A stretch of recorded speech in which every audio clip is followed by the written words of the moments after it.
The fate of 3 former prison guards now in the hands of an Oneida County jury. The cameras are on. They're only on me, but the spotlight's on you.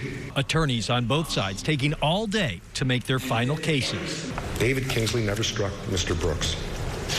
He never kicked him. He never set out to hurt him. He followed his training, trusted his fellow officers, and responded when chaos erupted around him. Matthew Gallagher never struck Robert Brooks, and was never shown even to try to injure Robert Brooks. Mr. Kiefer's mere presence in the vicinity or the association with others does not equate to participation in that crime. The defense minimizing their clients' roles in the deadly assault of inmate Robert Brooks. The special prosecutor boldly blaming them. And I remind you that they killed him. The whole rotten, stinking, disgusting group of them. They all participated in it, and they all killed that man. You know it, and everybody in this courtroom knows it. The courtroom getting one last look at the video evidence showing the beating before the jury deliberates.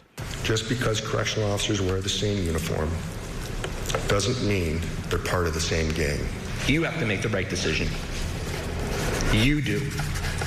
And find Matthew Gallagher not guilty.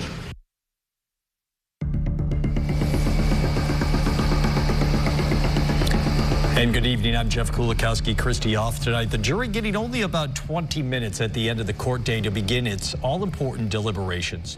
4 closing arguments, some of what you heard there, taking up most of the time today. News Channel 9's Kendra Broadus takes a look at the defense's efforts to prove their clients not guilty. But we begin with Andrew Donovan, who shares the emotional argument from Special Prosecutor Bill Fitzpatrick. Special Prosecutor Bill Fitzpatrick was silent for some of his closing argument, allowing the jury to get another look at video evidence. But it's the loud, impassioned moments the Onondaga County District Attorney is best known for.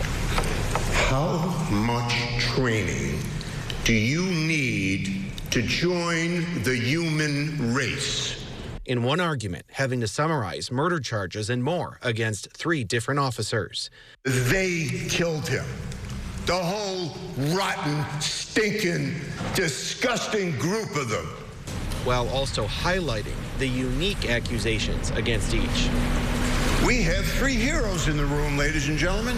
I must be waiting for their award ceremony for the heroic actions of Mr. Kiefer in pepper spraying a helpless 148-pound guy who's lying on the ground and who the testimony says didn't do a thing. Oh, I'm sorry. It took him 10 seconds to get off the van.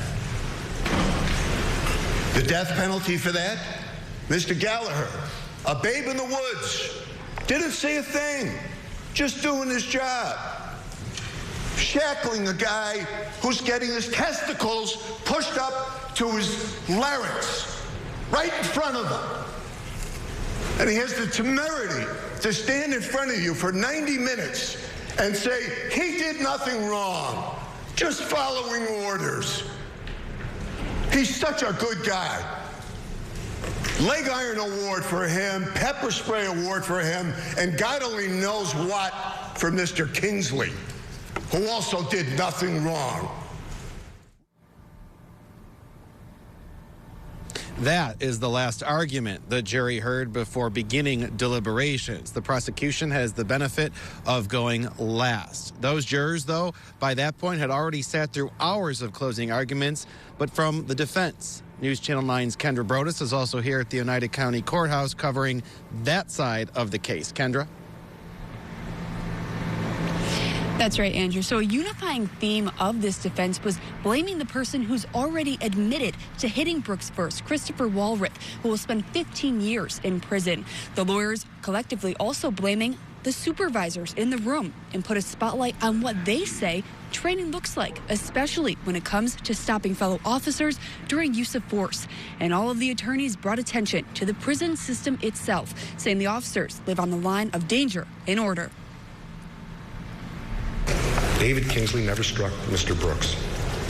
He never kicked him. He never set out to hurt him.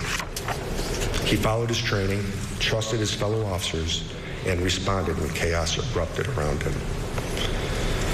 He did not conspire. He was not an accomplice to others' unforeseen actions. When it mattered most, when Mr. Brooks was in distress, he tried to save him.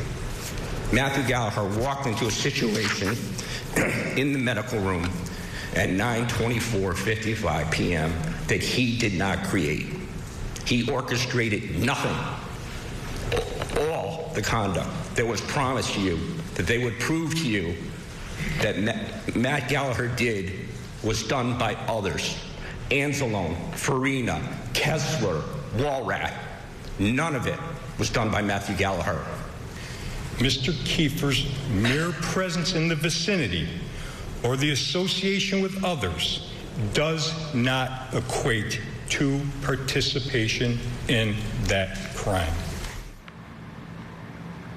And Jeff, just as you said, the jury came back in after deliberating for about 20 minutes. The judge gave them their instructions. They're not to talk to anyone about the case between now and when they come back to court tomorrow at 10 a.m. Jeff, back to you.